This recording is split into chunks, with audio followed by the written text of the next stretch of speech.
has poor gross motor skills or poor fine motor skills. I've got a processing deficit. I process the skills a little slowly. I have a difficulty time with receptive expressive language. Now you put a pen in my hand and I've got to write it down.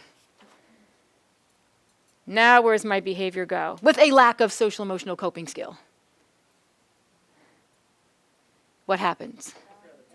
I throw the pen, I get angry, this is stupid, I rip up the paper, I'm never coming back, I'm never going to use this. Those are the behaviors we get. So the idea is, do we need to sharpen the skills in gross and fine motor? Absolutely. But we can't just sharpen the skills in gross and fine motor by giving them therapies or different types of classes without also teaching them how to cope with the stressful situation when they're asked to use a skill that is a deficit for them.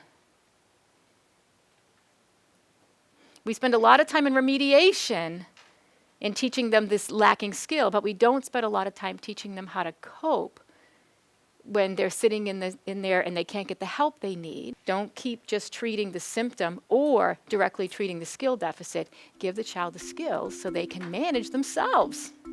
Thanks for watching, and I hope you found this video helpful. If you did, make sure to like and subscribe so you never miss another video. I speak and consult on school behavior, and I love to help districts solve some of these problems. See you next time.